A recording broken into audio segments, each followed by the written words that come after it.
All right, welcome to NFL Outdated Cover 2 series. This episode is on the Green Bay Packers. I am joined by Maggie Loney. She's a writer for Cheesehead TV, and she has several podcasts based on the Packers. How's it going?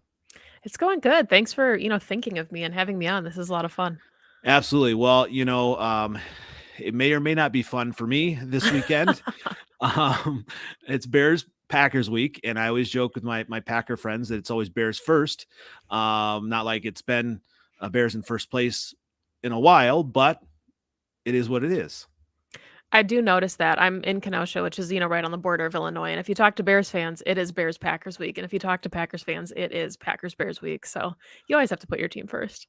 Yeah, absolutely. And, talking about the rivalry, lately it hasn't really been much of a rivalry. I mean, talk about kind of what from this rivalry.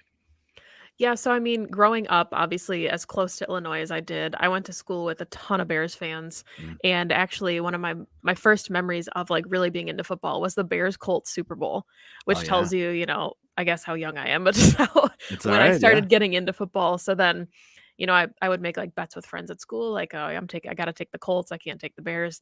But then obviously a couple years later, the Packers were in the Super Bowl. And that 2010 stretch is what I most vividly remember. And of course, sorry, unfortunately, the NFC Championship game that just of all teams, of course, that was a year that the Bears were also a very good team. Well, parts of the team were good. We'll just say that.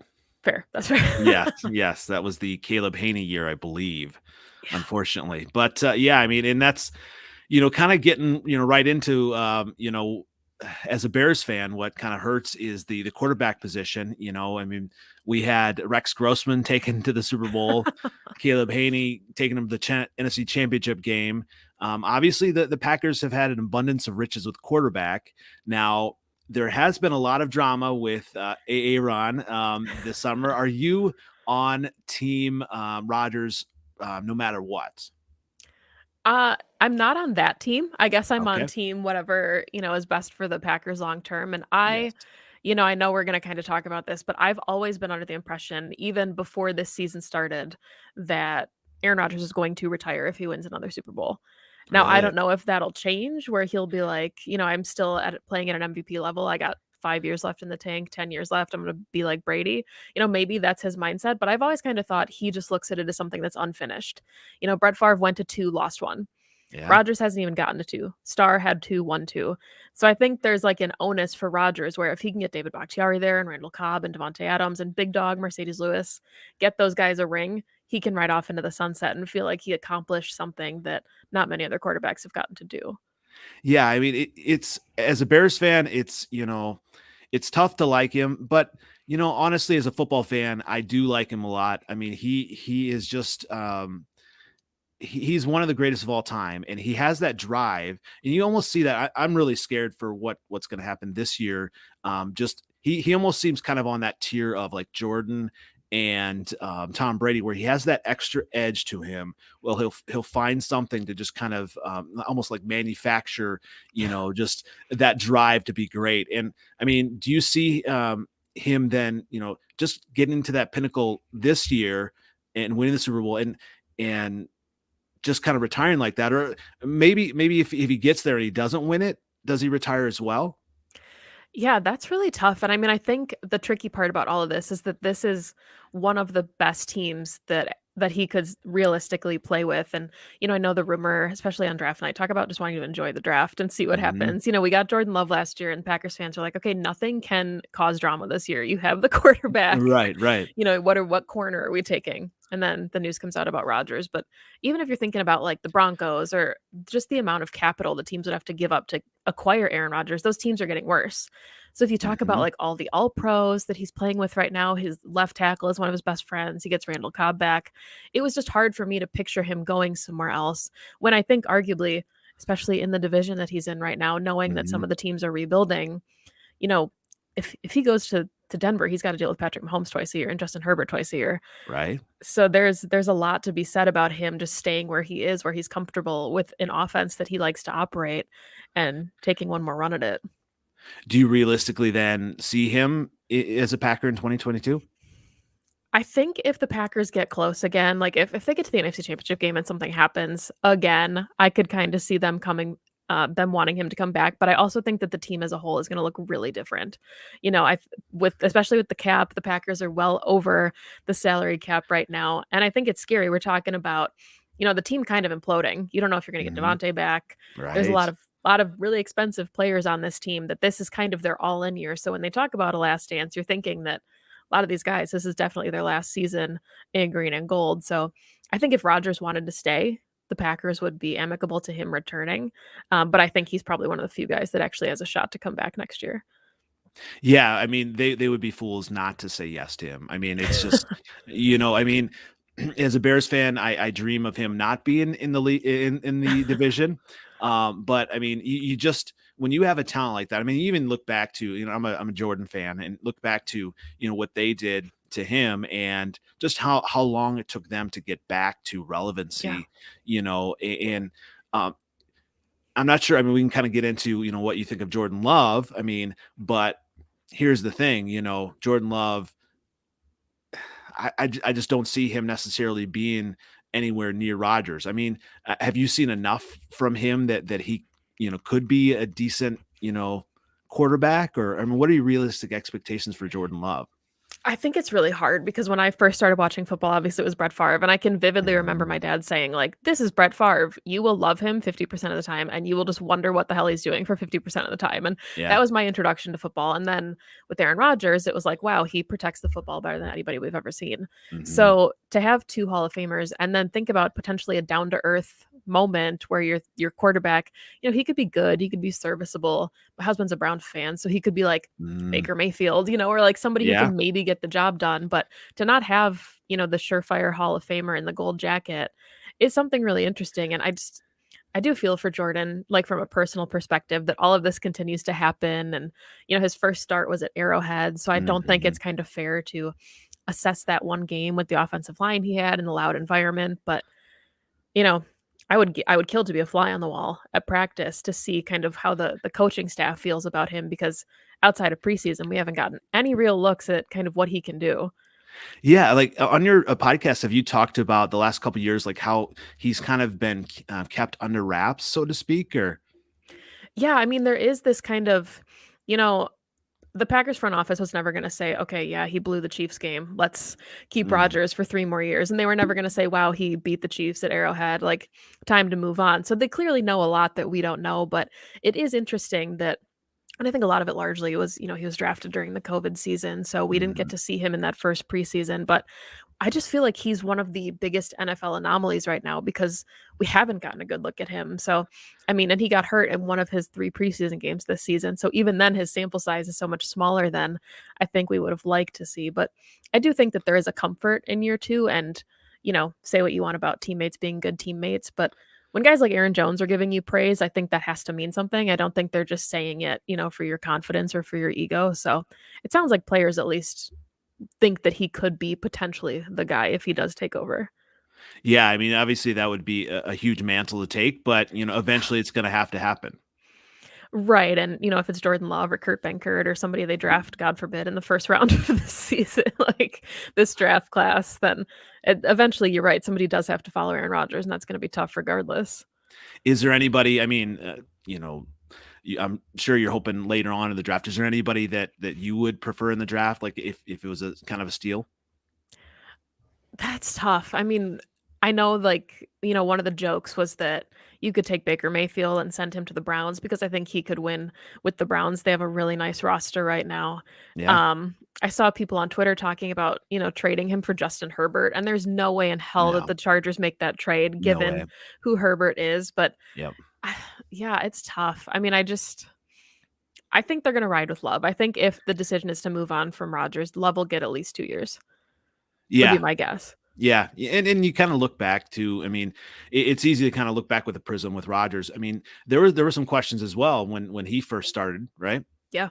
Oh, Yeah. absolutely. I think it was it Aikman that, was talking about how he would never be an NFL quarterback with the way that he was playing and that relief game, but Yeah, yeah, yeah. look at him now. Exactly, exactly. Well, I mean, you talked about, the receivers, and obviously, Devontae Adams, may not be there. The cupboard might be pretty bare as far as wide receivers, right? Or, I mean, who would step into that role, like, if Devontae Adams wasn't there next year? To me, honestly, I think, wide receiver, and I know the Packers historically don't prioritize wide receivers in the first round at least, but I think first or second round, you have to target a wide receiver. Yeah. I do think Davante Adams comes back. One of my good friends, Tom Grossi, who has a show called The Packcast on YouTube, he Mhm. actually got to sit down with Mark Murphy, and he had a really cool quote from Murphy, and Murphy basically said, "We only give third contracts to Hall of Famers." Kind of Wow. implying when asked about Davante that, it's possible we're trying to work something out because we feel that strongly about him. So, I mean, if you look at the numbers that he's put up, climbing the Mhm. franchise records, he's third in franchise history in touchdowns. He'll beat Jordy Nelson this season to go to second all time in receptions behind only Donald Driver. I think the Packers will do just about everything that they can to keep him in Green Bay, even if it means cutting some of their other, fan favorite players to make room for him. Well, that's on the Packers side, but what about on Davante Adams' side? Like, obviously you kind of look back and Rodgers had a huge impact on him developing and really Mhm. challenging him. Would he want to be there without Rodgers? Because he seemed to be a little bit frustrated with Love, I believe, right? See, that's why the hope is that Rodgers retires and then Devontae has no choice. But, Ah, yeah. but no, I mean, I do, he played with Derek Carr, obviously in college, and I Yeah. know the thought process was, hey, he's a free agent. If Rodgers does go to Pittsburgh, even maybe, or Denver, or somewhere in the AFC, that Devontae wants to be the highest paid receiver regardless. So Mhm, he mhm. potentially, if Rodgers goes to a team with good cap space, Devontae can come along with him. But I also kind of get the sense that Devontae is a homebody and he cares a lot about Mm, legacy, just like Rodgers does. mhm. To the extent that as much as he wants the money, I think he would chase the ring potential as well. Yeah, yeah, I can see that as well. Well, looking at the rest of I mean, what about Marquez Valdez-Scantling and, Alan Lazard? I mean, they've kind of been, carried a lot by Rodgers as well. I mean, are they going to be able to, step into bigger roles as well? Yeah, I think MVS, I actually, was joking on Twitter that the Packers need to re-sign him before he gets expensive. And then he got hurt, unfortunately Mm, for him for mhm. this season. But, I think the Packers offense operates differently, whether it's Aaron Rodgers or even if Jordan Love next season, when you have a deep threat like MVS, because even if you don't have Devontae Adams, you're hoping to have a wide receiver one that will, if you're playing a ton of cover two, it's really hard to beat that. So when you have MVS taking up the top or taking the top off of, potential safety help, I think that's huge, especially for the way that Matt LaFleur kind of runs his offense. So to me, I guess of all the receivers that are on the screen right now, I would think MVS has maybe the best shot to come back, but Lazard is also a restricted free agent, so the Packers kind of own his rights going into next season anyway. Oh, they do. Are there some that I missed out here that might, be stepping in? I mean, Amari Rodgers would be one, the third Yeah, rounder from this year, but yeah. with Cobb kind of filling that role, I don't think we're going to see too much of him until maybe next training camp. But it is really weird to think about the fact that the wide receiver room next season could be MVS, Equinemius St. Brown, Amari Rodgers, and like a second round draft pick with potentially Jordan Love. Like this offense is just going to be bananas compared to what it is this season. Right, right. I mean, it's almost like a Bears fan's dream. I'm just saying that. So, I feel you. well, a part of the Packers is not a Bears fan's dream, especially kind of looking at this weekend's game. Aaron Jones and AJ Dillon. I mean, that's a pretty potent backfield. I mean, AJ Dillon has really proven himself. What makes each of them so good? I think what makes them so good is that they don't just do one thing, Mhm. if that makes sense. Where, Yeah, AJ Dillon was drafted and everybody thought it was way too high in the second round for a bruiser. And then it turns out he's not just a bruiser. And, you've got Aaron Jones, who is supposed to be like your shifty lightning. And I love that they say, like, we're not lightning and thunder. We, both of us, can be lightning or thunder at every given opportunity. And, as much as Packers fans are like, hey, hand the ball off to AJ Dillon on 3rd and 1, like, that's why he's on the team. His hands have improved Mhm. significantly. He didn't get asked to do that in college, so I think that's what makes them dangerous. And I love the pony package. I would take 21 personnel all the time if you can get both of them on the field at the same time. But I think that's why they're dangerous, is because regardless of who's in there, you can't typecast them as a certain kind of running back. Yeah, and has that kind of been a surprise to the coaching staff, like AJ Dillon catching the ball out of the backfield? Yeah, we joked, his rookie season that, the wheel routes and the things were coming, and he put on Twitter, like, "Shh, like, don't give that away, like, that's Yeah. gonna be part of the game plan," and then, sure enough, it is something that, I think what he's done kind of really well for himself too is it takes a long time to get the trust of Aaron Rodgers. And, Mm-hmm. even the wide receivers that you're talking about, some of those guys took 3 or 4 years to even get the ball in their hands. So Mm-hmm. the fact that AJ's doing that in his second season, I think says a lot about the role he has on offense and the trust that Rodgers has on him to go to him in those big moments, even with Aaron Jones still on the field. Yeah, absolutely. I mean, you look at that, 1-2 punch, and it's scary for the Bears. One position that it's with injury, it's been tough with the Packers. With their main tight end going down, have they been able to find someone that's at least going to be serviceable for now?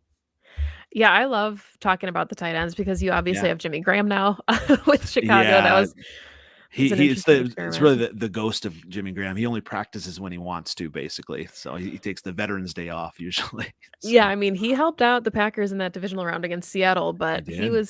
he had a really interesting couple seasons with the Packers. But I mean, yeah, Robert Tonyan going down, he had 11 Yeah. touchdowns last season, and I think the Packers fans were kind of upset because he never like got back to what we thought he was in 2020. Hmm. But a lot of that, if you're looking at the Packers offensive line being as beat up as it has been, most of his role on offense was, hey, chip the edge rusher. So he's not getting as involved in the passing game like you'd want him to. But I do think they have a guy.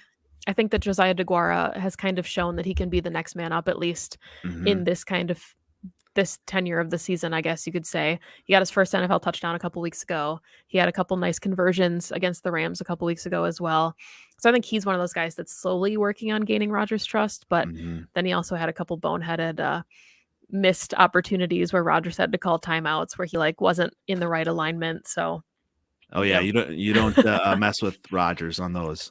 yeah, you don't do that. But I did hear that Tanyan he was not really doing too many routes though, was he? Like, I mean, I don't know really how gifted he was. Like, if he's really that much of an upgrade, or I mean, do you think that the Packers would need to kind of in the offseason, either find I don't know, and obviously it depends on Rodgers and everything, but find a veteran or even draft a tight end or yeah, I mean, they haven't had much luck the last couple seasons with the Mhm. draft. Jay Sternberger obviously was their third Yeah, rounder a couple years ago, and he yeah, has floated around the league this season. I think he was with Seattle and then Washington, and then he might have gone yeah. back to Seattle.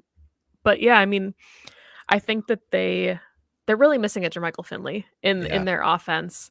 He was one of the key cogs of that offense, but I think, because the Packers offense hasn't had a tight end like that in so long, it almost, especially under like late Mike McCarthy's tenure, it became like the forgotten position on the offense. So, I know Rodgers loves Big Dog for his his veteran presence and leadership and kind of the ownership of the offense, but he's not the kind of field stretching middle of the field threat that Tunyon could have been.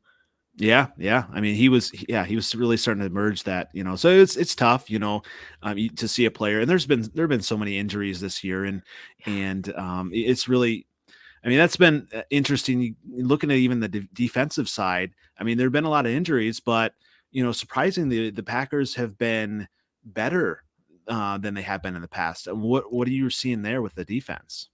I mean, it's kind of funny because I'm funny. I don't know. Bears fans probably don't think it's funny, but No, no, no. but you have Mike Pettin for a couple years, and then the Yeah, Packers bring in Joe Barry, and it's like, yeah. oh, okay, he's got all the same pieces. Like, what's the difference going to be? Is it Hmm. players? Is it the scheme?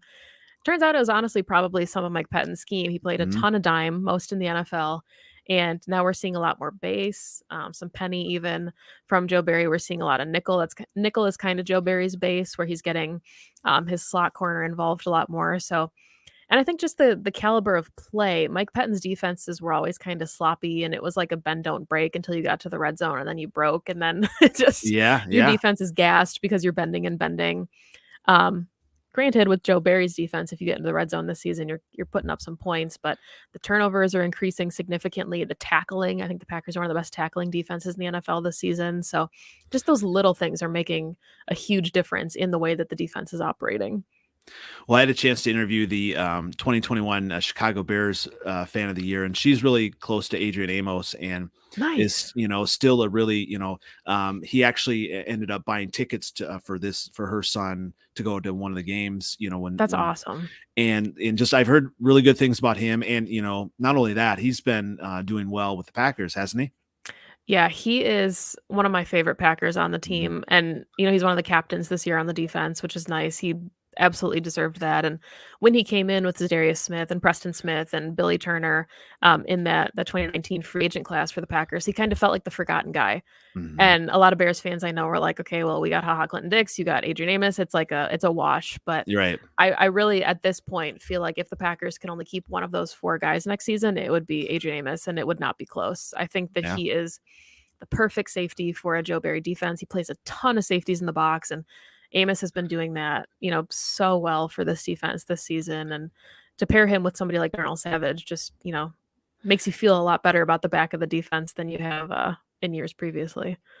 It's so interesting that you have a player and when you kind of match them with the right coach, just how they can really kind of highlight their skills and it's easy as a fan to be like, oh, I like this player, I don't like this player, but not really see the ins and outs and how he fits into a Yeah. specific style defense. I mean, yeah, so that it's good to see Amos doing well.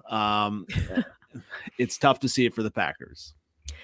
Yeah, I think that's fair. I know, his first game, I think it was the 2019 opener, he had the touchdown against Mitch Trubisky or the Mhm. interception in the red zone, and it was like, man, this Yeah. has to just has to just sting a little bit. Oh yeah. Well, speaking of kind of stinging, like some of the defense, like, are you do you see the defense really kind of missing, you know, Zadarius Smith and some of the rest of, let's see, it looks like Devondre Campbell's going to be out as well, or Yeah, so Campbell's tough because he, I believe, had said that he's unvaccinated, or the thought was that he's unvaccinated oh, because he does his press conferences through Zoom. oh yeah, So I think he just made the list the middle of last week. So his 10-day window would make him eligible to return on Friday of this week, okay, and that's if he doesn't have any symptoms. So he potentially could come back, but he has absolutely been like the cog of the defense. He relays all the mhm. signals for Joe Barry. So that would be a big loss in the middle of the defense for sure. And then looking at Alexander, is he going to be back anytime soon? Well, he did start practicing this week, That's what I but that thought. was Yeah. in a limited way. Hmm. So I'm kind of thinking Christmas he'll be back. But yeah, the defense, it's kind of amazing that they've been playing as well as they have, given the loss of their 2 all pros at the, edge and corner position. So Zadarius Smith had tweeted that he was coming back. He said it's time or something like that on Instagram. So not sure what that means, but the last time he tweeted something like that or put that on social media, he did end up playing that week. So I don't think he's been activated yet, but he's another name that could be back in the next couple weeks. Gotta love social media from players, I know. Sometimes it's so cryptic too. All the Rodgers right? stuff was so cryptic this offseason. Oh yeah. And you haven't caught COVID till, have you? I have not, no. Okay, But good. I'm Yeah. also vaxxed and boosted, so I'm Oh, so you're good. Yeah. Did you get your toes boosted at least? to the extent that I can, absolutely. Okay, good. There you go. Well, speaking of toes, Mason Crosby, are you ready to kind of kick him out the door or? See, it's so tough because he went from literally his best season to one of his statistical worst. Yeah. 2020, he made 100% of his field goals. And then now this season, I think he's like 66%. He missed 9 field goals already. So a That lot of that, Bengals, I would say that Bengals one was brutal. it really was. And a lot of Yeah. it, kind of to start the season, the thought was special teams coordinator gets fired. They brought in a new long snapper mid-season. They had a new Mm. punter that started right after training camp. So a lot of us were kind of watching the operation. And it was like, okay, laces are facing the complete opposite direction. He has no protection on the right side. Like they almost blocked probably 4 or 5 field goals this season.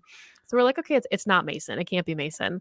Now the operation is actually working and looking like it's Yeah. supposed to, and I think now he's kinda seeing ghosts a little bit, where he's just so expecting something to go wrong and nothing is, that he's pulling his kicks a little bit, so, 3 out of 4 against the Rams. We are gonna take that as marked improvement, and hopefully that just continues. Although I know the Bears fans would love a double doink on Sunday. Oh, you had to bring that up, didn't you? You had to bring that up. No, yeah, kicking has been it's one of those things that I don't know how much fantasy football you play, A lot. but yeah, and I kickers, it's such an interesting thing because I most of my leagues have them and you have to, you know, worry about conditions and all this stuff and even worry about, what's happening, obviously do they have are they seeing ghosts or whatever? It's just an interesting position for football and fantasy football. It is. I found that my strategy is what offense is good enough to get into midfield, but not good enough to score touchdowns. That's the mantra that I operate with when I'm drafting kickers. Exactly. And always, yeah, exactly. You always the least one. I mean, no one's gonna, have the, Baltimore kicker. I mean, he's number one. I never usually have him, but you always got to look at that indoors, all that stuff. And do you see Mason Crosby kind of still having, like, if it comes down to the NFC Championship game to go to the Super Bowl, do you think he has what it takes to make that kick still? I think he does. And there was a pause. You probably saw a little bit of pause. I was thinking about Yeah, it yeah, yeah, because and I think it's telling that when the Packers need like a 54-yarder, yeah. they'll send him out there and he'll make those. What the interesting part of the season has been, and he's missed some long ones, but it's like it's a 32-yard chip shot and he pulls that one. So it's like it's almost like he's been so ingrained. San Francisco is a good example of that. He makes Mhm. the game winner as time is expiring to put the Packers in a position to win. So I think he absolutely still does have those clutch kind of genes in him, but I do think it's getting harder to be a veteran kicker at his age, having to play at Lambeau Field and not, maybe in Atlanta in the Dome. Right. That makes a difference. I mean, even, who's the 49ers kicker that had been there for a while? Robbie Gould. Yes, former Bears kicker. And it's interesting, kind of moving to San Francisco now, and he's kind of prolonged the career. He's been accurate. Obviously he was a little bit injured this year, but it is different. You think of in some of the elements and whatnot. I mean, even looking at the Monday night game in Buffalo, I mean, that was just Yeah. brutal.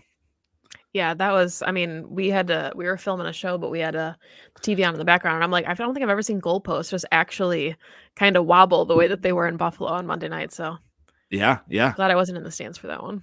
I've Oh, done too absolutely. many cold games already. Absolutely. Well, speaking of kind of like, just, crunch time, things like that, do you see that Matt LaFleur kind of having, enough to really, get this team over the hump in those situations? Cause I look at, I was really sad when Mike McCarthy left, because he is definitely, I was not a fan of him as a coach, and I still am not. So it was good for me as a Bears fan to see him in Green Bay. Do you see Matt LaFleur, doing better, or is it kind of more on Aaron Rodgers? I do think that, his initial press conference when he was introduced as the head coach, a lot of Packer fans were like, holy cow, like did they make a mistake? Like he's so anxious and timid and he just seems so nervous and soft spoken. But, now in year 3 of the scheme, I think we're really seeing kind of what the offense can be. And I thought that last season was a good example of that with the number 1 offense in the league. I know, the decision to kick instead of go for it on the NFC Championship is kind of what people will think about when they think about LaFleur, but he still hasn't lost back-to-back regular season games. So I think something about the way that he's getting the team prepared each week says a lot about his growth, and the way that, I mean, he's outcoached Sean McVay, he's outcoached Kyle Shanahan this season. Yeah. So I think if you're look Zach Taylor, Yeah. the Bengals, so it's I'm impressed, I guess. Even with Aaron Rodgers and the team that he has around him, I did not expect 13-3 seasons the last 2 years, at all. Yeah. Well, and I guess I didn't ask you, do you miss Mike McCarthy? I liked Mike McCarthy as a person and for what he did Yeah. around, the city, but from a coaching standpoint, I think you can tell when it's time, for the fresh Mhm. faces. I do have regrets about the way that things ended for him. I don't think he deserved to be fired midseason after a loss. I thought they could have Uh, given him the grace of finishing the season knowing the Packers weren't gonna make the playoffs that season anyway, but, it's the NFL. It's a tough business. well, and speaking of, firing midseason, the Bears have never done it, unfortunately. I mean, there were rumors right on Thanksgiving, and now there's rumors that Sunday could be it for Nagy. Do you not agree with that? I'm not going to believe until it actually happens, Okay. and, just listening to Chicago radio and listen to, his press conferences. And a lot of it is, they talk about word salad. He says a lot, but doesn't Yeah. really say much, and it's coach speak. Yes. But you want to believe that the coach has, like, the players are kind of, able to they're fighting for him or playing for him. I mean, that was Right. the big thing, before Thanksgiving, that the rumor was that he was going to get fired, and they weren't going to. Leadership of the organization is another thing, because they weren't going to say anything. And then the first person that had to respond to the report was the special teams coordinator.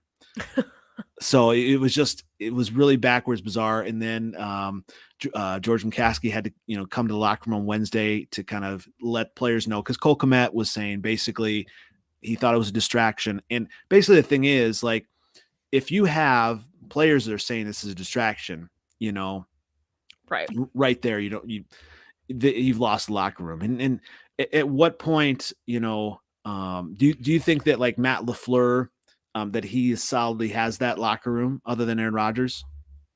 I think he does. And I think, part of that is that you're looking at a team that has a lot of leaders outside of Aaron Rodgers. So Yeah. even when, thinking that maybe maybe Rodgers wasn't going to come back, there was still Yeah. Devontae Adams and David Bakhtiari while he was hurt, and Zadarius Smith and Mercedes Lewis and Kenny Clark and Jair and a lot of the guys in the locker room that were saying, like, look, he is one of the best to ever play the game, but you can only play football with the 11 guys that you have at any given moment. So if he's not one of those 11 guys, it's not necessarily worth worrying about. But, I think, like, long term, at least I wish they'd get back to doing this. They had to stop, unfortunately, because of COVID. But Mm-hmm. after the 2019, every game that season, they had a locker room video when the Packers Oh. would win, and it would show Matt LaFleur kind of breaking down the huddle, and he'd give out game balls, and you could just see kind of like the re-energized locker room after the last couple of years of Mike McCarthy. So I do think that he's still somebody that they like playing for quite a bit.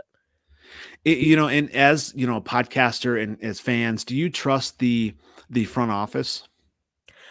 I do, but Mhm. I tend to be, a really optimistic person. And I think at the end of the day, I try to approach it. I've learned, this offseason specifically, that it's really hard to be invested in football players specifically Mm. and kind of place them above maybe like the team itself.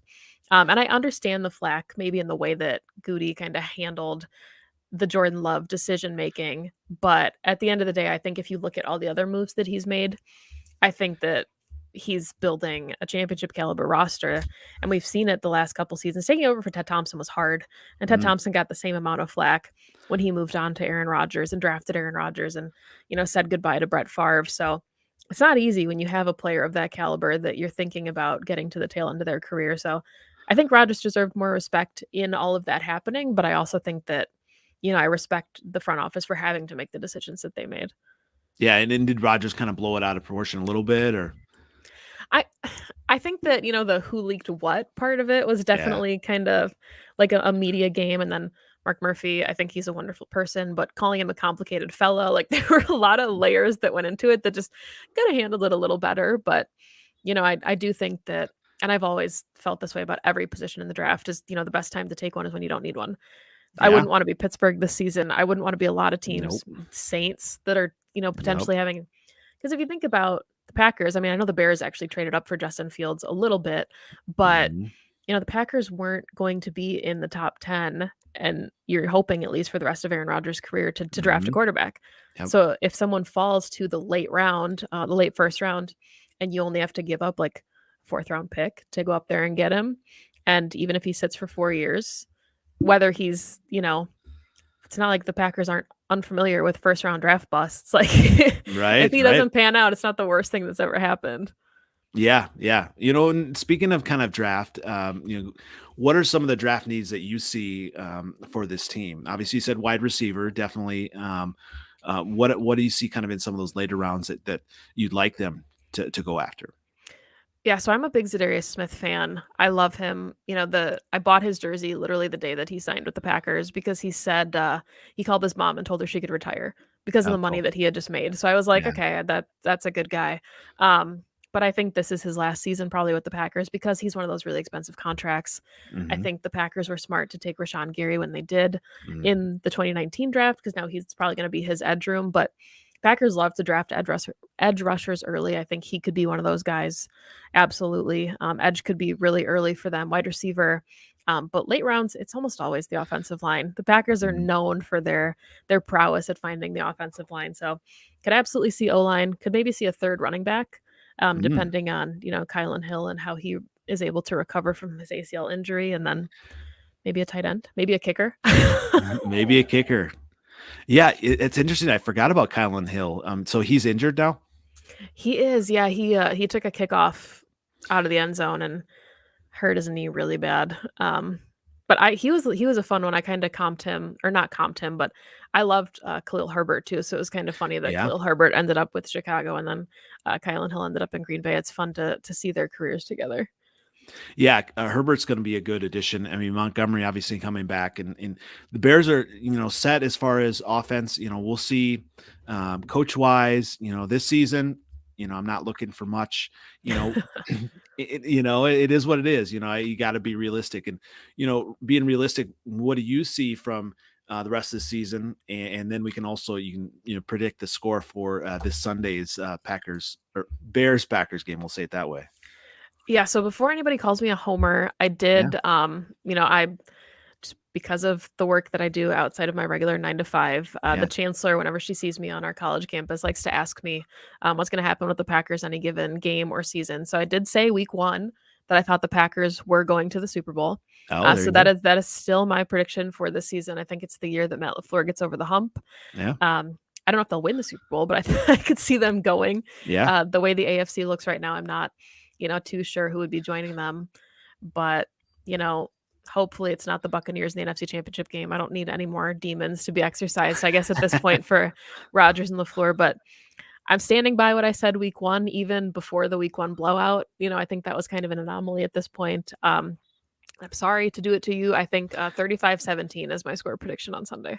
No, that's Packers. fair. Yeah, yeah, that's actually kind of what I see as well. I don't, and you that 17 might be a little bit generous. And just realistically look at the Bears. I mean, it'll be interesting to see, Fields coming back. I think he'll provide a little bit of a spark to the offense, but just scheme wise, I've not been impressed what they've done, with the linemen and just kind of going between the quarterbacks, just like play call, play choices, things like that. And offensively, they just have not been able to, score those touchdowns. I mean, it's been field goals and whatnot. So yeah, Well, as a Bears fan, are you in the camp that it's good to get Justin Fields experience? Because as a Packers fan, like I hope Justin Fields yeah. has a great career, but to see him kind of with a rib injury, I'm also afraid for him with like Rashawn Gary and Kenny Clark, and Oh. I wouldn't want him to injure himself further, kind of getting game reps. Yeah, and that is a real concern, but I would rather see him get experience, and he's a gamer, and you can only really learn that NFL quarterback like on the job. I mean, yeah, I mean you've got some that will sit back, but I mean then you've got Aaron Rodgers, then and he was just he sat back, but he was a special player, and he was sitting back, behind, Brett Favre, and the Bears didn't have that. I mean, they went with the Red Rocket, and and it was just all along. The biggest thing with the Bears has been them deciding what they want to be, and is it about trying to develop Fields, or is it about trying to make wins? And that's, I think, Nagy's the biggest thing for him is not being able to decide that, like, you know he was basically told it wasn't a negative decision, but he was told by the higher ups that they needed to play Fields. And I'm as a Bears fan, I want to see him play. And like you look at that Steelers game, and the narrative was not about all those crazy dumb penalties, right? Right. The narrative was on the big stage he was able to do it. And that's why I like the pick. I'm not an Ohio State fan. I'm actually an Iowa Hawkeye. So, and I can't stand Ohio State, but, watching him in college, with versus Clemson with that injury and just seeing him be a gamer, I think that's important. I mean, and that's what I admire about Rodgers as well. Like he's got all these injuries and stuff, but he knows how to take it to that extra level regardless. Right. You know, Yep. and that's what you want out of your franchise quarterback, and you can only see that on the field. Yeah, and I mean, I think, I've talked with Packers fans about this ad nauseum, and you have the subset of Packers fans that don't want the Bears to ever have a good quarterback. But Oh, then you absolutely. also, Yeah. I love the thought of thinking that the NFC North is going to be Jordan Love and Justin Fields for 15 years. I think that's fun. I'm looking at, we talked about it earlier, Justin Herbert and Patrick Mahomes, or like Mhm. Joey Burrow and Lamar Jackson. Like getting young quarterbacks in the same division is just good for football. It is, it is. And that's why, there were a lot of people that were offended by the whole, "I own you" kinda stuff by Rodgers, but, honestly, it's true, you know? It just really is. Um, and you look back when I talked about rivalry, I asked about rivalry because it really hasn't been, lately. It's been all, Packers with Rodgers, and so that's tough. I mean, you want it to be able to go back and forth. Obviously, as a fan, you want them to win every game, but when it's going back and forth, that's better for the league as well. Yeah, absolutely. And I know Packers fans think it's sacrilegious to talk about a competitive Yeah, division, but I think, the Vikings have had the Packers number a couple times. It's the only team Matt LaFleur has lost to, in yeah, the division. So, having a Justin Jefferson in the yeah. in the division is good, and having, you know, Allen Robinson, as much as Packers fans wanted him, when he came, I just love, those matchups. Like Megatron. He Yeah, was always that yeah. that player that Packers fans were like, "Oh god, okay, yeah, it's the Lions, but it's also Calvin Johnson." Like, Right, right. And that'll be interesting because Allen Robinson probably will not be um, with the Bears next year. yeah. But so it'll just be interesting. I definitely am in the camp that I want to see him play. And if he's that brittle where he's going to get injured, and re-injure it, you know, the coaching staff should have already shut him down. Yeah. So I like that they're getting him out there. And as a fan, when I always said this, kind of looking, at the beginning of the season, I didn't see many wins, and I'm okay with that. I would rather see progress, and I'm sure Mhm. you as well. Like it would have been nice to, when Love was, in to see him, really shine, to be like, okay, we're gonna be all right, and then now it's just kind of like, I'm not sure. Yeah, I mean, if Jordan Love had gone into Arrowhead and won with that offensive line, it would have been like, all right, this is it, Packers fans, we're ready to go. But, absolutely to your point, and I think, assuming he can't re-injure himself, if the Vikings lose on Thursday Night Football, the Packers can clinch the division. So you're talking Oh, about Justin Fields going into Lambeau Field, primetime game, Sunday Night Football, hostile environment, yeah, thinking that the Packers, want their hats and their t-shirts if they can clinch the North, and that's what you wanna see from the yeah. face of your franchise if he's gonna have to deal with that for the next 20 years. Yeah, that's a great point. I would love to see that, And yeah, I mean, 35-17, yeah, that's probably about right. I don't, with what's happened to the Bears defense, it's I'd say probably 35, maybe 13. Okay, So we'll see. yeah, yeah. Well, this has been fantastic. I definitely appreciate you taking your time. And you know, definitely gonna be rooting for the Bears this week. But That's fair. yeah. So now once again, everybody can find you where? Yeah, so you can find me on Twitter at Maggie J. Loney. I do 2 articles a week for Cheesehead TV, and I'm part of the Pack a Day podcast. And then I have my own podcast with the co-host Perry Goldstein called Packs, which she said, where we are 2 female Packers fans, and we try to get other female voices in sports as well. We've had Brooke Pryor from ESPN covers the Steelers. We've had Mina Kimes, which was phenomenal, best in the business at what she does. So a lot of fun to just talk to all sports fans, but also highlight some female voices when we do that. Well, sorry.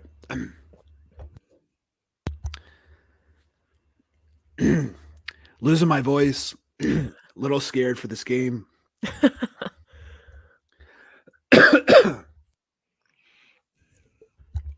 Once again, it's been great. Hopefully, I don't have to scream, for this game, but I definitely appreciate you coming on. And we'll definitely have to, touch base kind of later in the off season as well. Yeah, So absolutely. Thank you so much. This was a lot of fun. once again, it's been NFL Outdated Cover 2 series, and go Bears. You can go ahead and follow too. I'm so used to saying "Go Pack Go" at the end that you really caught me off guard. Oh, there you go. I'll let you have the end. So thanks again.